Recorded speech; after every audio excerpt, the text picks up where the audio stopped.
Good, fearless Monday morning, brothers. This is Monday Morning Musings, and I'm Timothy Andrew, the host of From the Basement podcast. Today's topic is going to be on humility.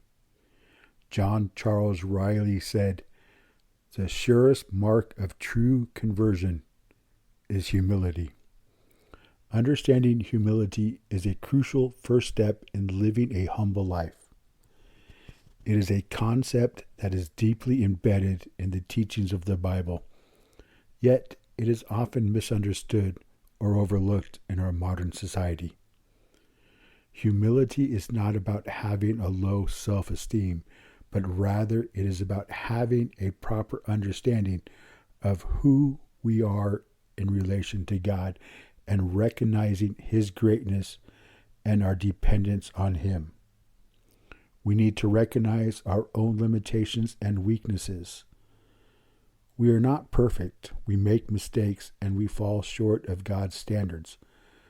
But instead of trying to hide or deny our flaws, humility calls us to admit them and seek God's forgiveness and help. This is not a sign of weakness, but a sign of strength. It takes courage to admit our faults and to ask for help. And when we do, we find that God is more than willing to provide the grace and strength we need. We need to consider others, their needs and interests above our own, and seeking to serve rather than to be served. This is counterculture in a world that promotes self-interest and individualism. But as followers of Christ, we are called to follow His example of humility and servanthood. Matthew 23:11 and 12. The greatest among you shall be your servant. Whoever exalts himself will be humbled, and whoever humbles himself will be exalted. It is about being open to correction and willing to learn from others. It is about recognizing that we do not have all the answers and that we can always learn from something new. A humble person is not threatened by the success or knowledge of others, but is eager to learn from them.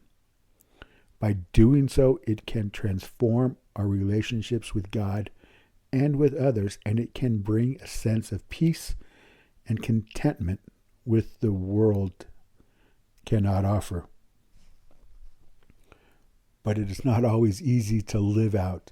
It requires a daily commitment to die to self and to live for God.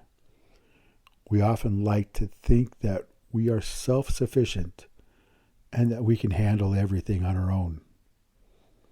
But the truth is, we utterly depend on God for every breath we take. Acts 17:28.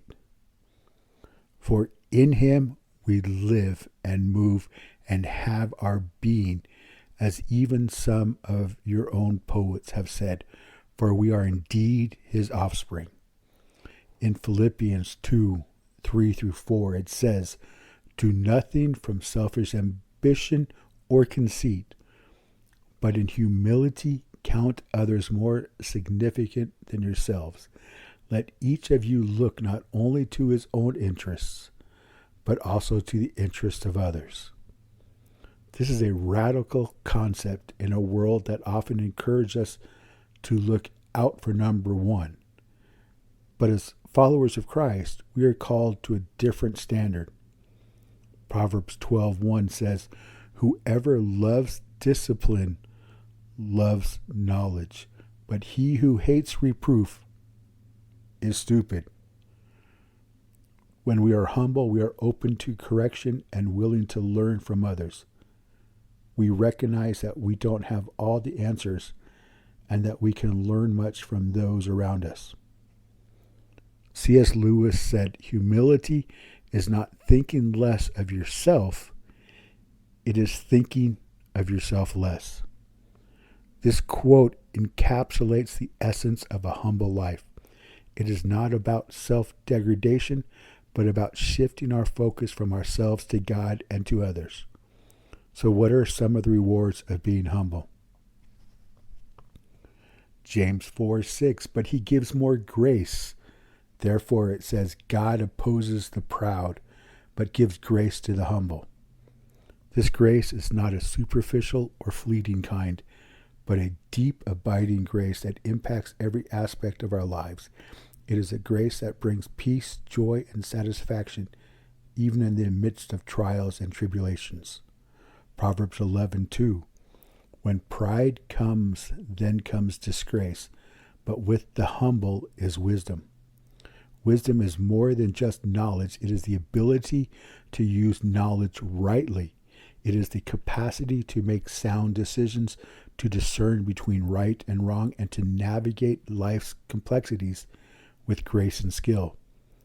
When we humble ourselves, we position ourselves to receive this divine wisdom that God generously gives. 1 Peter 5:6-7. Humble yourselves, therefore, under the mighty hand of God, so that at the proper time he may exalt you, casting all your anxieties on him, because he cares for you.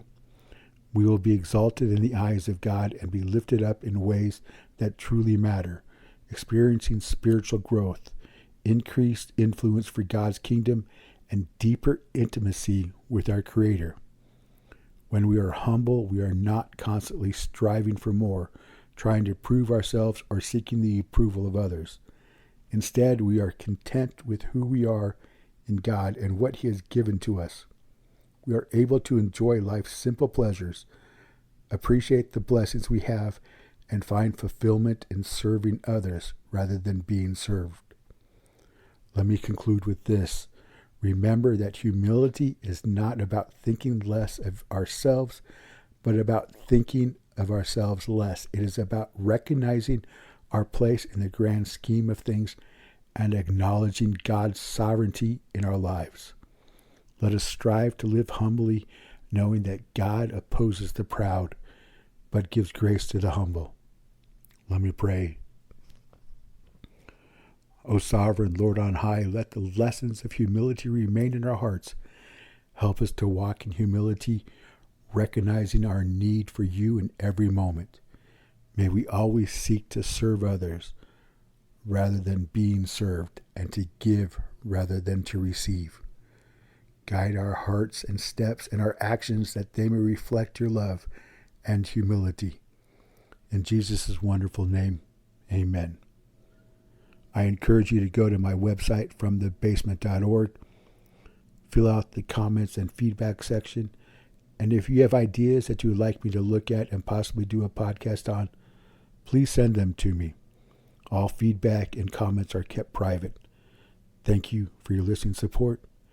As you go through this week, I challenge you to walk humbly and find a way to serve.